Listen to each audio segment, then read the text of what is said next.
Paleo Hackers, how you doing today? With me on the other end is Dr. Jillian Teta. She's a naturopathic physician and author of the Natural Solutions for Digestive Health.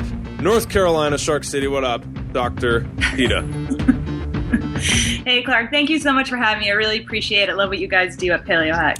Great. Well, I'm serious. Here's the 3-hour call. We're going to get this wrapping, so I hope you got some food with your water over there, because this is a long one. I'm ready to go.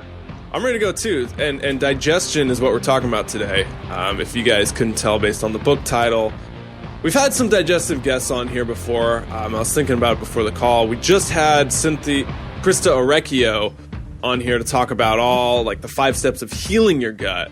We had Dr. O'Brien to talk about gluten sensitivities, what that does to the gut. We had Jordan from SCD, some acronym. Lifestyle. He was a great dude. Talk about just irritable bowel and a lot of things with that. And so I'm fascinated to get into more of general gut health, problems with the gut, healing the gut, links to other areas in our body and why it's so important. So yeah, cool. Yeah. Well, so I guess to start, the best thing that I can think of to sort of like begin the discussion is that, so often people think that the digestive system is just the avenue through which we absorb the food that we eat. However, it's so much more than that. I actually call the gut central station because there's not any other system or cell in the body that the gastrointestinal system is not in touch with and communicating with every single day.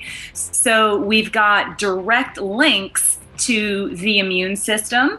In fact, about 2/3 of the immune system actually lives in specialized tissue in the gastrointestinal system. We've got the neurological system, right? Our nerves. Our gut actually has its own brain, which is in sort of a bimodal communication with our central nervous system and divisions of our nervous system.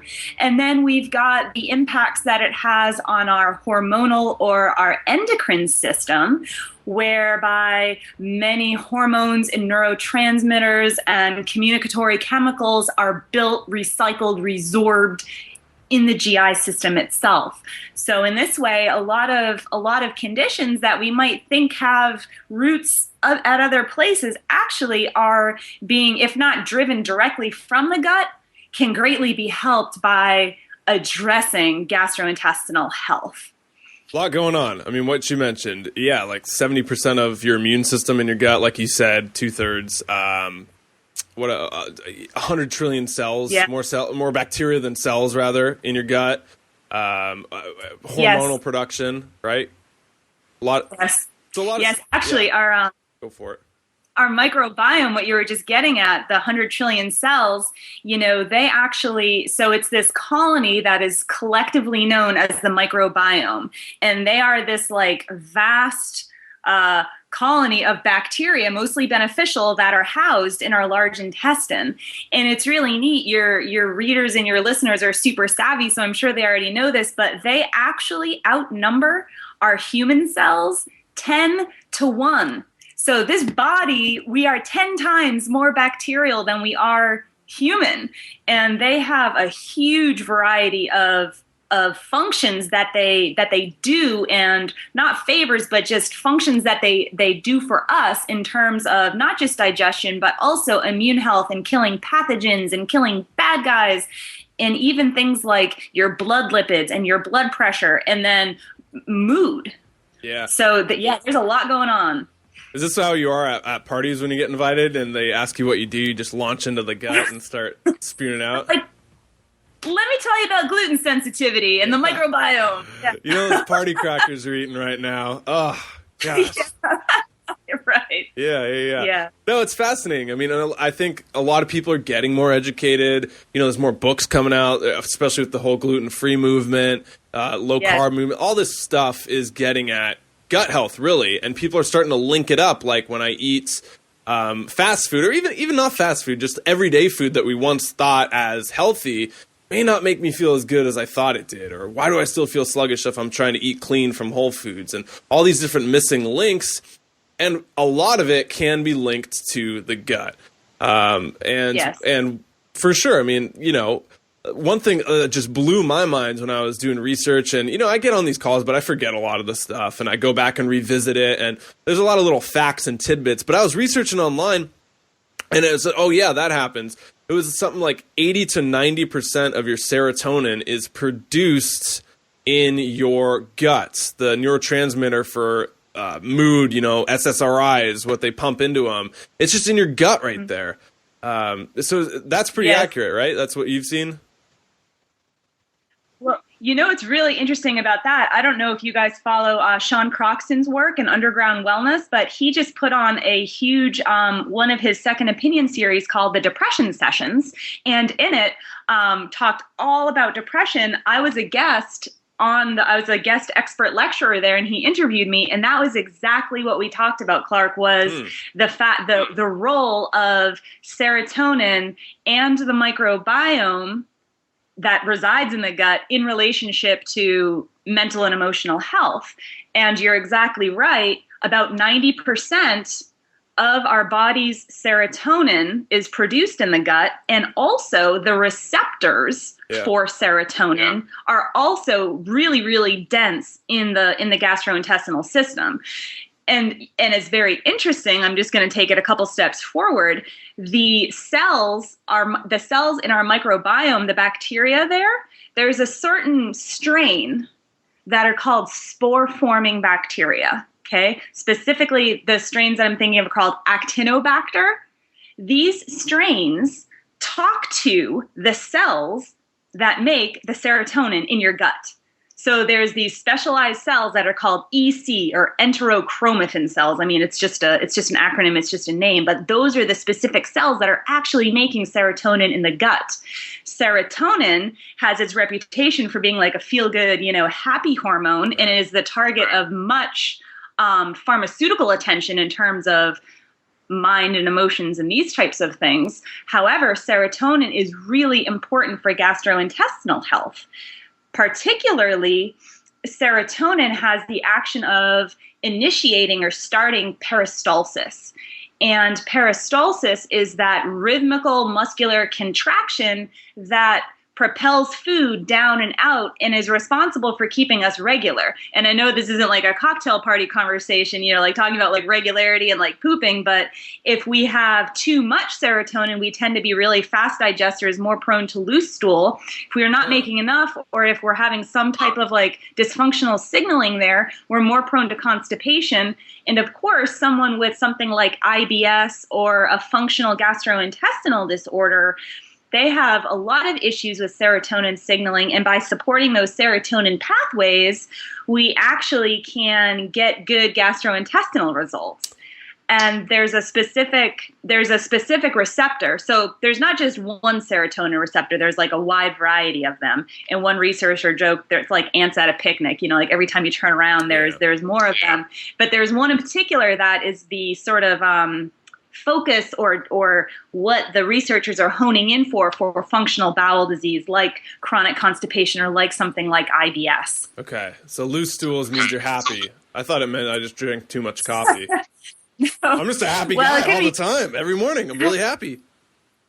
Yeah, loose stool. So like anything else, it's important to know like what the history is. So like if someone just has like loose stool sort of out of the blue, it probably has to do with some type of dietary indiscretion and or food poisoning, or hopefully not a parasite on board. But chronic diarrhea, we do have to look at serotonin signaling. Yeah, that's not just a happy person. That's actually a very unhappy person. Yeah, I'm telling you. It's I have a lot of clients who they, I really feel for them. They feel they can't leave their house. They don't have any answers, and they can't leave their house without like extreme feelings of urgency. And it only takes like one time, to not make it where you got to be. And, that's kind of that. So I feel for people that struggle with that for sure. I mean, it's a huge thing though, the gut-brain connection, right? The second brain, talking about neurotransmitters, talking about gut health and making yourself feel better in turn. Yes. And so what are some of the things that disrupt that gut-brain connection or gut health? Cool. That's a great question. So for your readers, or your listeners, I guess we're listening now, not reading, and watchers, they're watching you. Remember that, Jillian. There's something called the enteric nervous system. It's the second brain, okay? And enteric just means like gut, okay? So it's a plexus of nerves that starts at the base of the esophagus, at the lower esophagus, and goes all the way down to the anus. This neural tissue, this nervous tissue, is second only to the spinal cord. So it has as much tissue as the spinal cord. It's really second to the brain. So it's an enormous amount of nervous tissue, and it's just in the gut. And this is really interesting on the part of Mother Nature in terms of if we had to have all of the nerves that were responsible for digestion going up the spinal cord and into the brain, our abdomens, our midsections would be so thick that we wouldn't even be able to bend over to tie our shoes. So the solution was to put this brain, all this nervous tissue in our actual gut. And it communicates with, even though it's independent from, the central nervous system, so the brain and the spinal cord and all the peripheral nerves. So that's why people who are in accidents and have their spinal cord severed, they still can digest their food. So that's another sort of elegant solution of Mother Nature. Now, the good news is that, like other systems in our body, the enteric nervous system, is very flexible. So it can actually take a fair amount of abuse. To your question, things that can disrupt it would go something like this. We would have like overexposure to foods that we're sensitive to, whether they're inherently allergenic, like something, like gluten, of course, is like the one that everybody's talking about now, but also things like artificial colors, lots of pesticides, herbicides, things like that. So eating foods that are inherently problematic and or over-consuming foods that you're sensitive to, whether you know if you're sensitive to them or not, that can disrupt that communication. And it's interesting because that communication not just is communicating with the nervous system, but also what we were talking about in the very start of the call, right? Like the immune system and the hormonal system, like it's all connected like this big old web. So if you have infection in the microbiome, right, like if you have bad guys in there, that's something that's called dysbiosis. Dysbiosis is a very general term for sort of like an imbalance of good guys and bad guys. Yeah. That infection can create an inflammatory response, which over time can disrupt the second brain. If someone is not producing enough what I call digestive fire, which is enzymes and acid to break down and actually like break down their foods into absorbable particles, that can create an imbalance. And then, of course, we can get into things like the real stressors, like being chronically underslept or being chronically overtrained, not having any that sucks. Having a job that sucks, or always having time constraints where like you have 10 things to do, but you only have time to do 4 things, and so toxic really nothing. Relationships. All that toxic stuff, relationships. Not having good boundaries, even like negative self-talk, being sedentary, binge drinking, all of those things can disrupt that gut-brain axis. And then, of course, things like, certain types of pharmaceutical drugs like NSAIDs, non-steroidal anti-inflammatory drugs, birth control, opiates, things that are often used for pain. And, of course, antibiotics, right? Because the antibiotics, they're great at what they do. They can kill bacteria, but they're non-discriminating killers. So they'll kill your good guys just as readily as they'll kill your bad guys. And then, hand sanitizers, like all the triclosan that we use, that Americans, we are like obsessed with some hand sanitizing gel. I mean, like we have like a love affair. We love it. It's on the receptionist desk, and you just get a little pump, and it smells really good, and makes your hands feel all dried out, and you associate that in your mind with like being clean, and so you get that positive reinforcement of, oh, now I'm clean, and I'm a clean one, and everything's okay. I can't get sick, and I think that's what people are hooked on, is that assurance of, okay, now I did something good. It's like this little reward you get when you slide your hand under the automatic dispenser and bzzz, and it comes out, and you can rub it around, and you get that reinforcement. I get it too. I'm like, okay, yeah, I did something good for myself. Now I'm healthy, right? But it's ridiculous. Except it's not really. I mean, we are covered in bacteria, so it's it doesn't really do anything beyond what washing your hands with like warm water and soap with like a lot of this kind of action does. And overuse of hand sanitizers, and with this, I'm just talking about like general people. I'm not talking about hospital workers or people who are exposed to like a lot of sick people and things like that. But for us, like the general lay population, us citizens, we don't need to be using these hand sanitizing gels. And unfortunately, they are contributing to antibiotic resistance and also certain types of environmental allergies and sensitivities. So, I counsel all of my clients to phase those things out of their life. And it's one thing, like if you're at an airport or something and you use the hand sanitizer, like that's a little bit different. I'm talking about like daily use for your average sort of person. 5 times a day. I was in Southeast Asia, Thailand, Cambodia, Laos, for 2-3 months. I just got back about a month ago. And over there, what blew my mind was there's no soap anywhere. They don't use soap. They don't use hand sanitizers. They go to the bathroom and they don't, which is, in those countries was kind of gross because already, there's open sewage, there's garbage everywhere. You can't find trash cans, so people just put it on the side of the road in bundles, and that's their trash can. Just, okay, bundle right here, that's trash can, and by the tree. And so in those places, hand sanitizer definitely makes sense, so you don't get, MRSA or malaria over there and stuff like that. Yeah. But over in the United States, when we got trash cans on every corner and bathrooms with running soap and all that stuff, it's like we're still super paranoid about extra hand sanitization. Mm-hmm. Yeah, which is, and again, it's sort of a fallacy. And we've got like basic sanitation, which it sounds like where you are is kind of like lacking even that. Yeah. And then you have almost like neuroses that's not really based on facts, more just like our own sort of neuroses. Yeah, good distinction. And so before we get on to like, external things that we take in that disrupt our gut biome, I just wanted to acknowledge that piece you were on for about 5 minutes or so that was really good about, what we take in terms of food and nutrition and how that affects our gut. And it is what you eat primarily that affects your gut health. And that was a really good piece, and that's very true. So getting the diet down, getting the right exercise, the right sleep. Now moving on to something more external, like antibiotics and hand sanitizers and even stress and all that stuff. I just, again, came back from Southeast Asia, was scuba diving, and had a foot infection, a cut that got infected.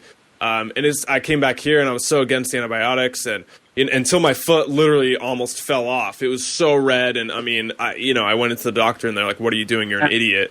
But right. I'd been in this community, and I'm so like in my mind, so not the person to take antibiotics because I know what it does to me. But I got on them, and within 3 days, my foot was way better, and within a week, it was completely gone.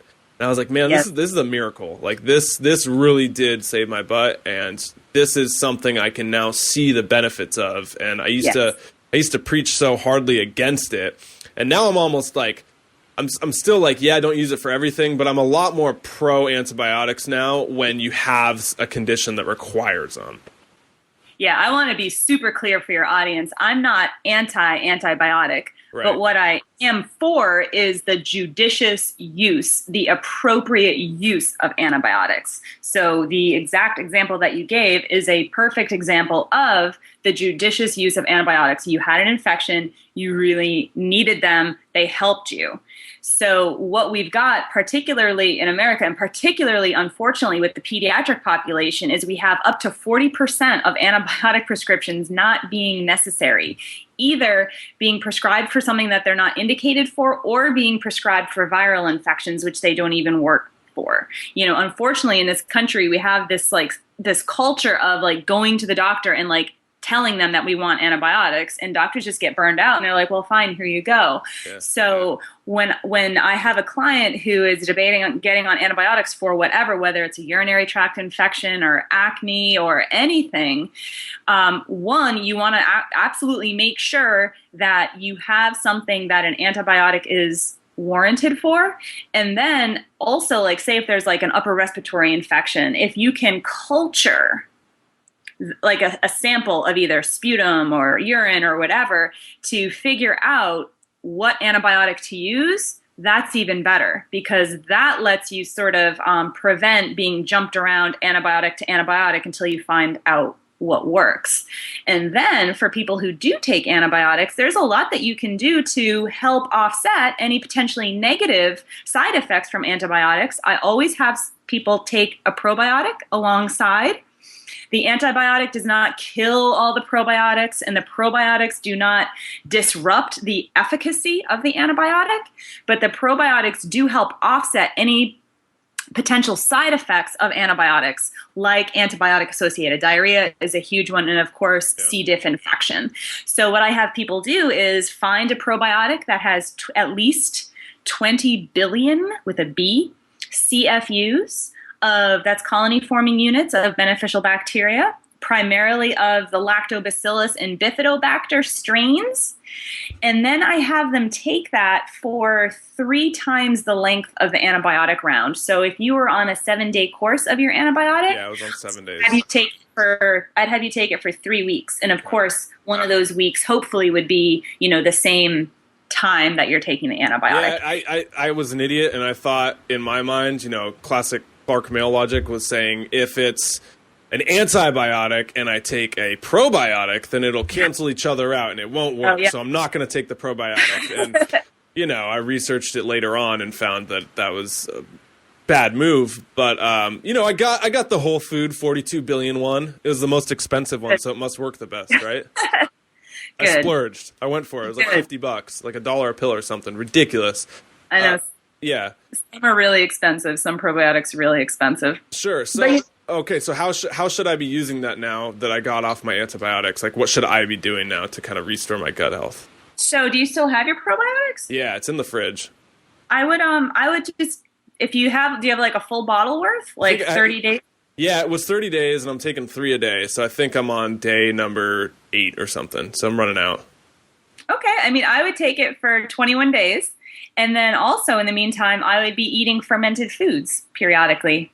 Okay. Yeah. I do some kombucha, brew it myself, the big SCOBY. I've done some sauerkraut. What about like fermented dairy? Are you a fan of that? It depends. In people who tolerate dairy well, absolutely I'm a fan. In people who don't tolerate dairy well, I often will actually have them challenge yogurt separately because the fermented, the action of the bacteria actually helps make the yogurt more digestible and less allergenic. It destroys a lot of the lactose and also the casein, which are sort of the problems in those foods. So we just take that on sort of an individual case-by-case basis. But for those who tolerate it well, yes. With dairy products, I always recommend that people buy organic. Again, because in conventionally raised dairy cows, you're getting a lot of antibiotic residue and also hormonal residue in those products. And then in things like butter, you even have things like PCBs and other like sort of pollutants that bioaccumulate and biomagnify. So if you're going to go dairy, always go organic, but know if you're sensitive to it or not. But I'm not one of these people that's like, nobody can eat dairy ever. There's really no scientific evidence for that. And then there's, I know like you see that on certain blogs and stuff like that, but just because we repeat something on blogs doesn't mean it's true or, applicable. Or the people on blogs aren't always doing their research, and they're just going off what other people have done and what other people do, and they're perpetuating that. But, okay, so to get out of antibiotics and restoring the gut after you essentially wipe it out into more of a day-to-day gut health, what can we do for our gut health? Do you have any sort of rituals you do or kind of hacks that you do or things that are really important that Jillian does day to day for her gut health? So the best things to do for your gut really are to eat a high vegetable diet. So like a wide variety of veggies and fruits. That helps keep your gut microbiome robust and diverse. And a diverse microbiome is a healthy one that can resist infection. And then I eat fermented foods as well. However, so that's basically what I do for my gut health. And I make sure I do things like I go for my leisure walks and I de-stress and I like get sleep and those types of things. So it was vegetables, fermented food, and what was the third one? Walking? Like a leisure walk every day with my dogs. Also, things that I tell people to do are sit down when you eat and chew your food really well, because that helps put less biomechanical stress on the stomach, Yeah. and then less biochemical stress on the stomach and pancreas in terms of it has to mash all the food up and then use our enzyme systems, our enzymes and acid to break it down even further. So, using our good table manners, sitting down when you eat, eating slowly, not wolfing down your food, not talking with your mouth full because that introduces a lot of air. Yeah. So really taking the time when you're eating to create sort of like a more of like a relaxed environment. Okay. So lots of things you can do day to day that doesn't involve supplementation and expensive $42 billion bacteria, Whole Foods $50 probiotics. So lots of stuff. I've heard supplements are big, like glutamine is really big for restoring gut health. There's some other supplements out there for just general gut health. Have you seen any of those work with clients? Are you a fan of those? Sure. So here's the thing. If we're talking about just your average everyday person that does not have any digestive symptoms and has a normal digestive system, no unrest, they don't need supplementation. They don't really need to do anything in particular besides just the normal things that they do to maintain their health. However, people that do have digestive complaints or do have chronic sort of unremitting gut symptoms, that does require a little bit more what I would consider attention. And then in cases like that, I use sort of like a multifaceted approach. So that starts with, again, back to diet, like eating a diet that is appropriate for you, finding and eliminating any food sensitivities. That's the first piece. Second piece is making sure that the food that you're eating, you're actually breaking it down. So a lot of times, depending on what's going on and what the symptoms are, if there's lots of like gas and bloating and undigested food in the stool and like chronic yeast infections, I'll often supplement with enzymes and sometimes even acid. So helping the body actually break down the food. Then we support the microbiome, probably with probiotics, and also rule out infections. So rule out things like, are there bad bacteria on board? Are there parasites present? Is there yeast present? Is there fungus present? Is there small intestine bacterial overgrowth present? Then the next sort of layer is dealing with the lining of the gut, right? So from esophagus all the way down to large intestine. So making sure there's no, gastritis or ulcer or leaky gut or diverticulitis or all of those types of things. And then to your point earlier about the glutamine, that's where all of those gut restorative nutrients come into play. Things like glutamine, things like N-acetylglucosamine, things like zinc carnosine. And then there's a ton of herbs, anything from like ginger to licorice to cat's claw to okra to chamomile, like all of those. There's a huge plethora of things that can be used to help with the lining of the gut. And in many cases, and I would say like the majority of cases when I'm working with someone, we do address all of those aspects.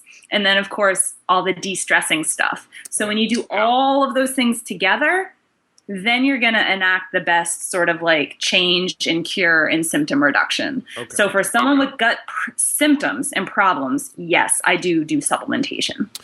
Dr. Jillian, let's talk about coffee for a second. That seems to be, for me, 100%. I love coffee. I'm in Seattle. Everyone knows that on this call. But a lot of people, too. A lot of people are still, they eat clean, they eat healthy, they're health freaks, but coffee is a big part of their life. And it's not so much it tastes good, but it's a ritual. You wake up every morning and you brew it and you see the pot. It's consistent and you love it and you've grown up with it. What's it doing to our gut? It's got to be doing something. Well, here's the thing. From person to person, individual to individual, the ability to metabolize and detoxify coffee can vary like up to 1,000-fold. So everybody has a very unique way that they can handle coffee and caffeine. So me, I'm a coffee drinker. I can drink a whole French press and like fall asleep like a baby.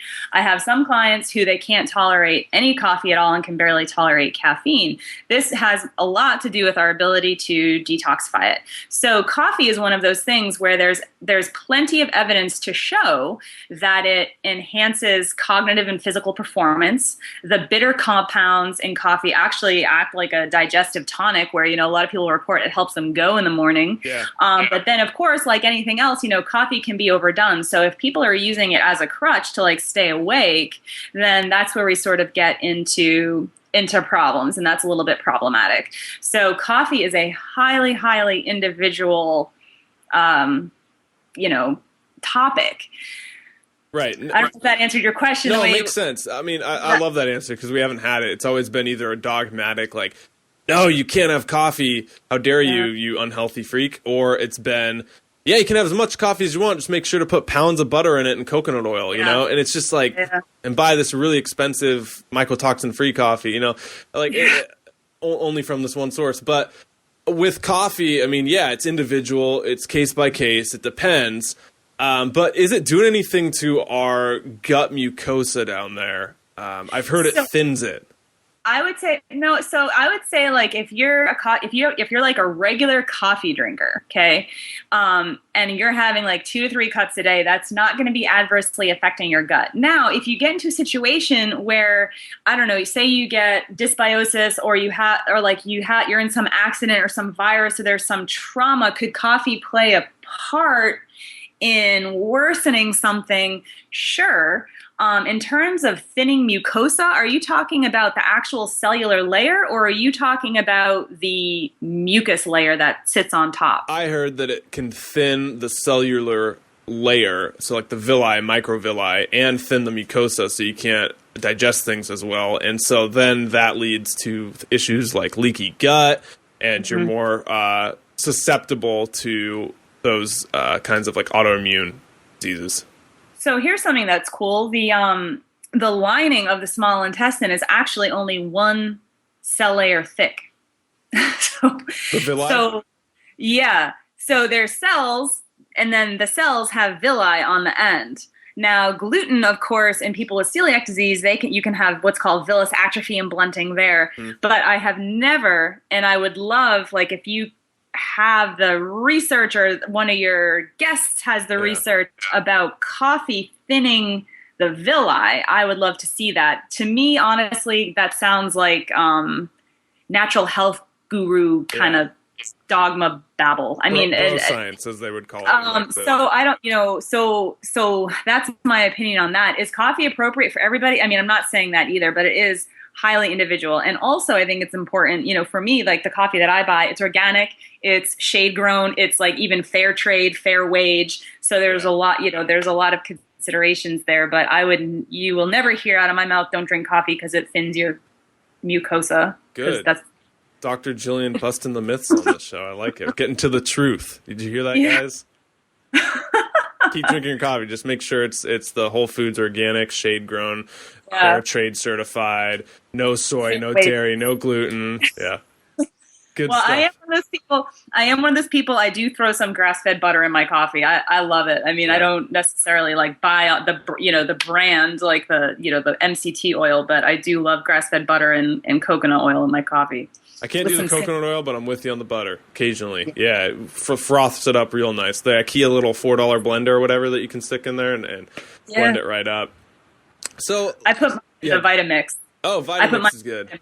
I don't have a Vitamix. I got a Magic Bullet because I'm cheap. And I saw the infomercial when I was like 10, and I got convinced. You're like, sold. Buying it. Sold. It's 2 a.m. Why not? I get one for free, too. It's funny how everything becomes clear at 2 a.m, right? Like, all my spending habits happen at 2 a.m. Yeah, for sure. So while I have you for, we could end it, but I really want to hit on the big one, the elephant in the room. Anytime you talk about gut, anytime you talk about diet, you talk about gluten. It seems to be the thing that we're all up in a wad about these days. People are talking that it exists, and then people are saying it doesn't exist. People are saying it's a scam, a fad, great, the best thing I've ever done. What's your take? So here's the thing. Even we've got celiac disease, which is a genetic autoimmune condition whereby upon exposure to gluten, you have an immune reaction that destroys those villi, okay? We've got celiac disease, and then we've got something called non-celiac gluten sensitivity. And I'm assuming that's what you're saying all the controversy is about. Yeah. Even the super conservative, like, Journal of Gastroenterology acknowledges that non-celiac gluten sensitivity exists.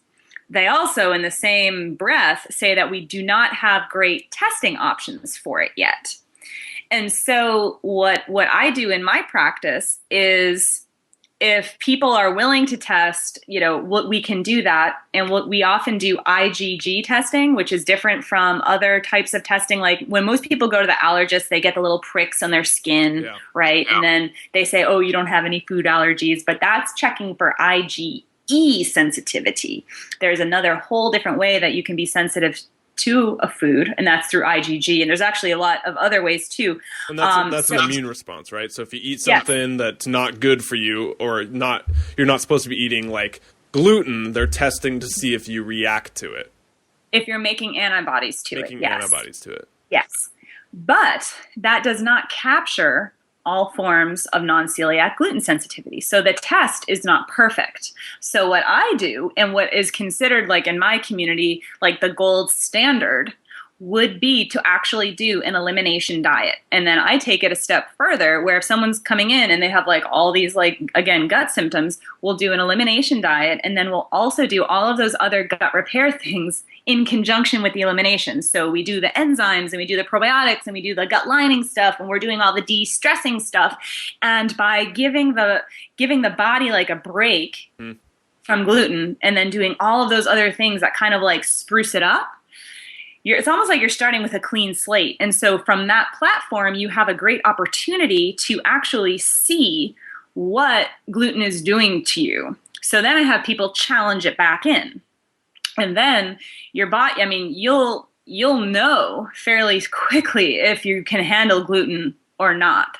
Because some people will be sensitive to gluten because maybe they're not digesting it. Maybe they're not, when I say digesting, I mean maybe they're not breaking it down enzymatically well, or maybe they have leaky gut already in place, or maybe they have dysbiosis in place, and those things are what's driving the gluten sensitivity, not the gluten itself. And so that's why we do all of those steps in addition to taking a break, and then we challenge in. So I'm not one of these people that says that everybody has to be off gluten. I mean, that's crazy. That's just kind of like saying everybody has to be off coffee. Yeah. So I'm not one of these people that will say that. And that's just as silly as saying the only people who are sensitive to gluten are the ones that have celiac disease. Like, both are equally like intellectually dishonest statements. So that's the answer to that question. Really it definitely exists. Yeah. Sorry, I was going to let you finish.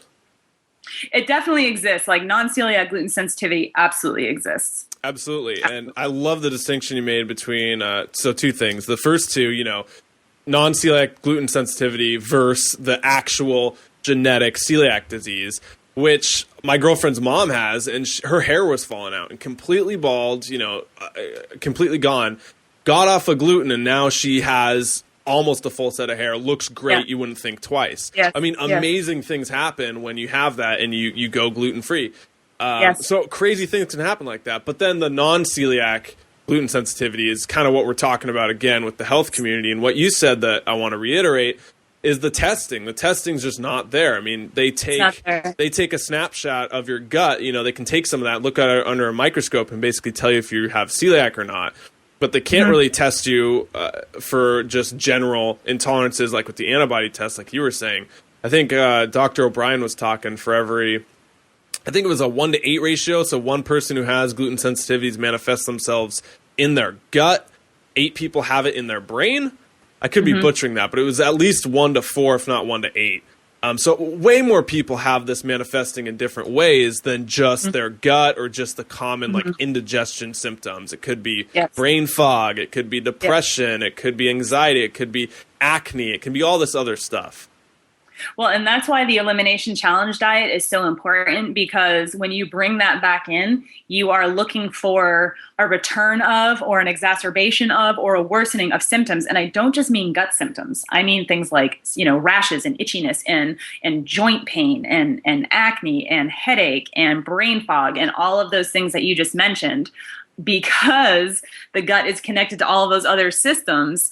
Symptoms can manifest anywhere. And that's why removing a potentially problematic food, sprucing up your whole system, and then challenging it back in is the most surefire way to know whether you actually are sensitive to not. To me, that's more valuable. It takes time, but it's way more valuable and more accurate than any test. No test is perfect.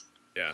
And gluten intolerance and just going gluten-free seems to be, the Hollywood trend that had it going for a while and it had the momentum. And you see all these fancy Whole Foods products with like the green labels and all this natural stuff. But then you look at the additives some of them use, not the ones in Whole Foods because they have stricter standards, but the ones in these other stores. And some of the additives, man, are even worse than gluten. We're talking chemicals and the way they process the gluten out of it, and they can be worse for you and leave you more hungry. And so you eat more and you get fatter. And I mean, let's face it, a lot of people hear about gluten-free and they want to lose weight. They want to get the fat off. They want to drop the last 10 pounds. And they think that their friend did gluten-free and it worked great, so I'm going to do gluten-free.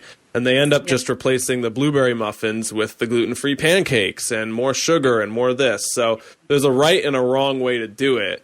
What do you say is the right way to go gluten-free or to eliminate gluten outside of the elimination diet?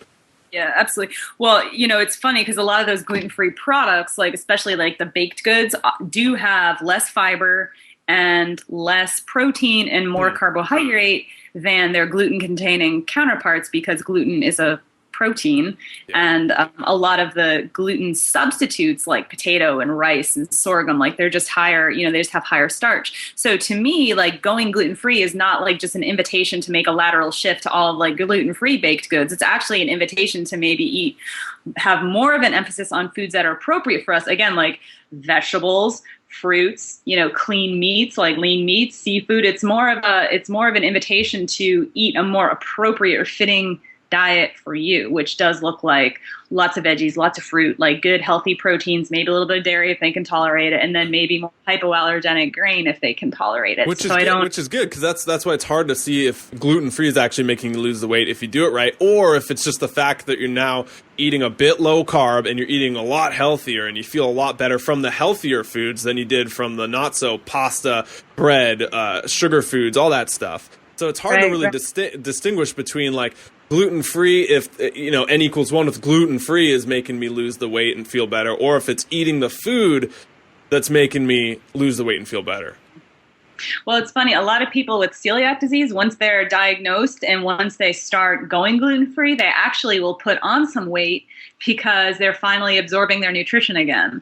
So, and then some people who go gluten-free because now they're just eating like gluten-free pasta and gluten-free baked goods, like they'll put on weight because now they've like added, 200 grams of starch every other day to their, to their diet. And that will definitely, that definitely will pack it on. So you've just got to be a little bit more, I think, discerning with that kind of stuff. Great.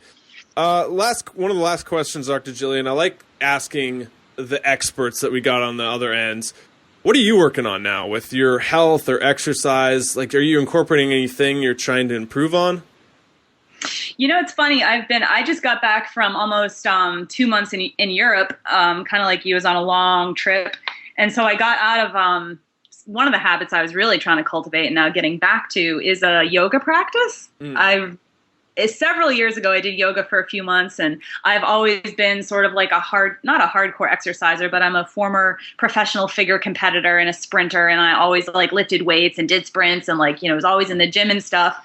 And then I transitioned when I actually began writing the book. I transitioned more into like very low impact stuff and like long walks, and then I've more recently begun incorporating yoga in. So I'm working on yoga and walking. like a class or individual? I am borrowing one of my friend's passwords for Yoga Glow. Oh, nice. So Yoga Glow is like an online. Yeah, I'm not giving her the name.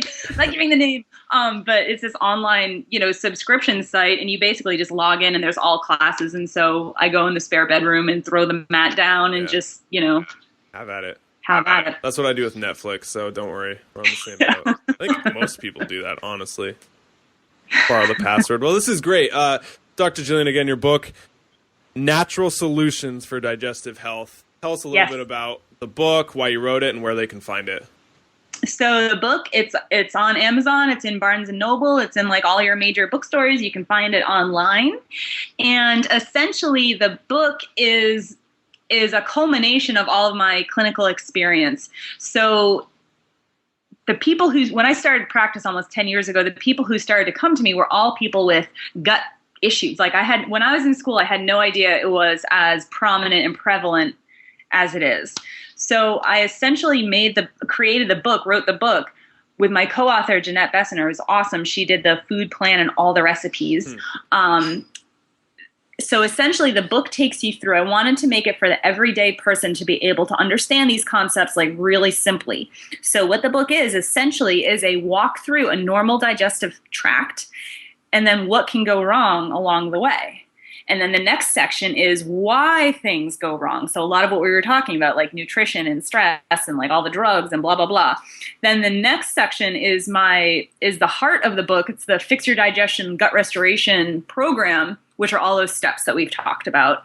And then there is the fourth section is all specific conditions. So heartburn and ulcer and constipation and IBS and SIBO. Like there's all processes and protocols and ways you can tailor the program based on that.